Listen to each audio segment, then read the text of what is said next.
محفل نعت میں آیا جایا کرو، اپنے سوئے مقدر جگایا کرو، محفل نعت میں آ کے بیٹھا ہے جو اس کی واللہ طبیعت غنی ہو گئی، اس کی واللہ طبیعت غنی ہو گئی۔ حضرت انہی اشعار کے ساتھ دعوت خطاب دے رہا ہوں۔ مظہر خواجگاں سبحان اللہ، وارث مسلک امام ربانی،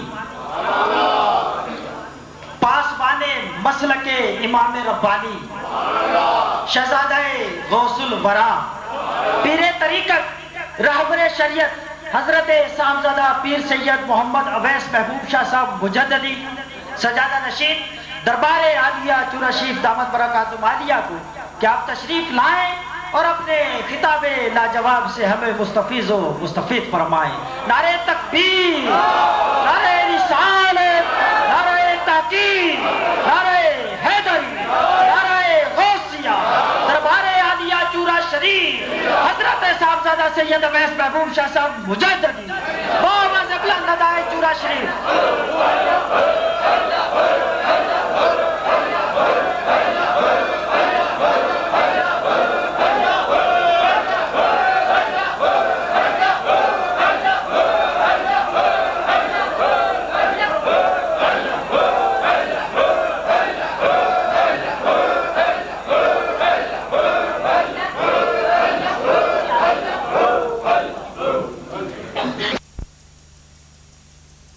سیدنا و مولانا محمد رسولہ النبی الکریم الامین الرؤوف الرحیم، اما بعد فاعوذ باللہ من الشیطان الرجیم، بسم اللہ الرحمن الرحیم۔ ان الذین قالوا ربنا اللہ ثم استقاموا تتنزل علیہم الملائکہ۔ صدق اللہ مولانا العظیم۔ ان اللہ وملائکتہ یصلون علی النبی یا ایہا الذین آمنوا صلوا علیہ وسلموا تسلیما۔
معزز و محترم حاضرین، گرامی قدر سامعین و سامعات، محترم المقام علماء کرام، خلفاء اعظام، اللہ پاک کا یہ فضل و احسان ہے کہ اس نے ہمیں آج حضور سیدنا ذوالفقار والی سرکار علیہ الرحمہ کے رحمتوں کے سائے میں ختم مبارک کی اس محفل میں شریک ہونے کی توفیق بخشی ہے۔ حالات و واقعات کے پیش نظر اس دفعہ کا آپ دیکھ رہے ہیں کہ انتہائی ایک سلیکٹڈ قسم کا یہ پروگرام ہے ہمارا، اور انتہائی حضرات دور دراز سے کچھ سفر کر کے آپ تشریف لائے، کچھ حضرات ملکی حالات کی وجہ سے ابھی راستے میں کچھ پریشانیوں کا شکار ہیں، مجھے اطلاعیں ملی ہیں، اسی وجہ سے پروگرام بھی ہم نے مختصر سے مختصر کیا۔ اور اس طرح اس دفعہ آپ حضرات جانتے ہیں میں یہ عرض کرتا ہوں کہ میں اس بات کو سوچ رہا تھا کہ جو ساتھی آج تشریف لائے ہیں میں نے ان میں سے کسی ساتھی کو بلایا نہیں ہے. ٹھیک ہے، میں نے علماء کرام کو دعوتیں نہیں دیں اس دفعہ، نعت خانان شیریں بیانات کو دعوتیں نہیں دیں اس دفعہ. پھر بھی جو ہستیاں تشریف لائی ہیں یا آپ پیر بھائی حضرات جو آئے ہیں تو میں سمجھتا ہوں یا جو صبح تک آئیں گے کہ آپ میرے کہنے پہ نہیں آئے ہیں، آپ میرے بابا جی کے بلانے پہ آئے ہیں. ٹھیک ہے، تو یہ ایک نسبتوں کی بات ہے، یہ ایک محبتوں کا رشتہ ہے. اور میرے دوستو یاد رکھیں، میں دعا کرتا ہوں، آپ کو ایک دعا دیتا ہوں کہ جس طرح آپ آج یہاں تشریف لائے ہیں، میں یہ اس سرزمین کے اوپر آپ کا آنا اللہ قبول فرمائے. اور اسی طرح یہ سلسلے تو چل رہے ہیں، آج تو آیا ہے، کل تو نہیں آئے گا، تیری جگہ پہ کوئی اور آ جائے گا. لیکن دعا یہ مانگتا ہوں کہ آج بھی تو آیا ہے، کل بھی تو آئے اور آنے والی تیری نسلیں بھی اس سرزمین پہ آئیں.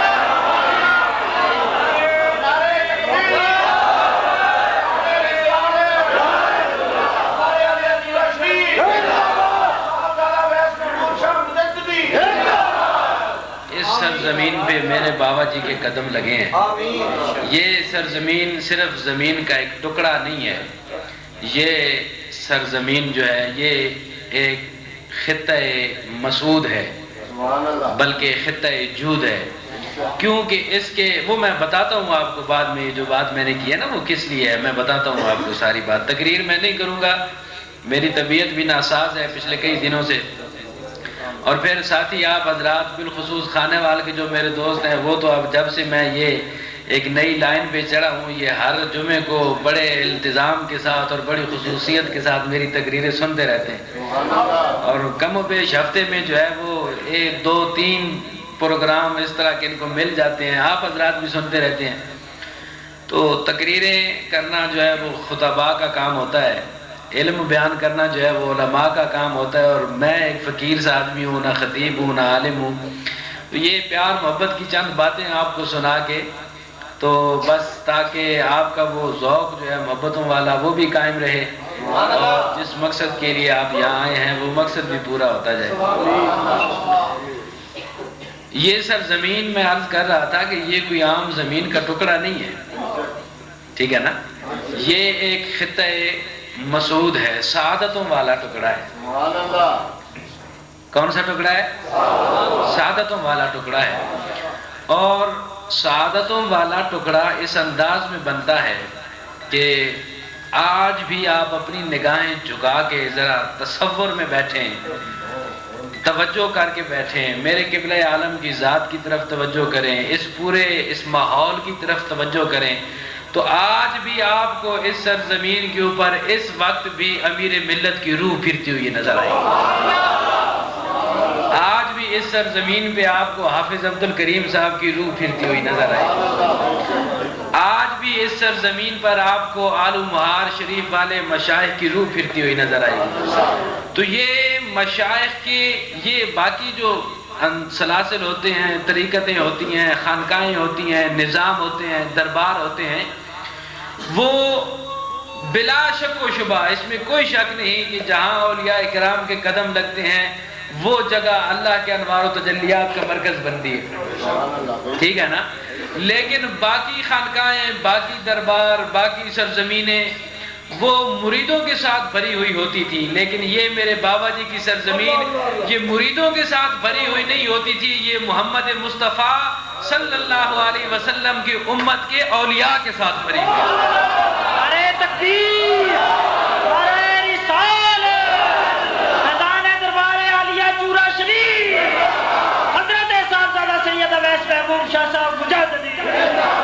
یہ ایک محبتوں کی بات ہے، روحانیت کی بات ہے. ذرا چشم تصور سے آپ اس کو جو ہے وہ سوچا کریں. میں بھی سوچتا رہتا ہوں اکثر بیٹھ کے، کچھ سوال کرتا ہوں، کچھ جواب پاتا ہوں، کچھ اپنے دل سے پوچھتا ہوں.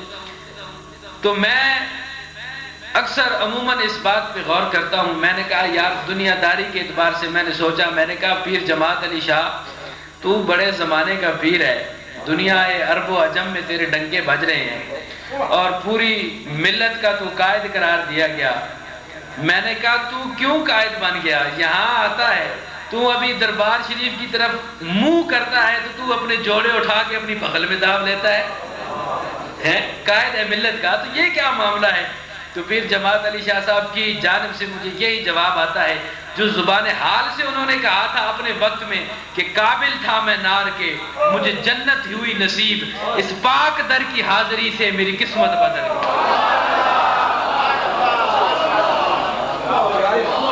بڑے بڑے علماء کرام اور مشایخ عظام کو ہم دیکھتے ہیں، بڑے بڑے ہستیوں کو ہم دیکھتے ہیں.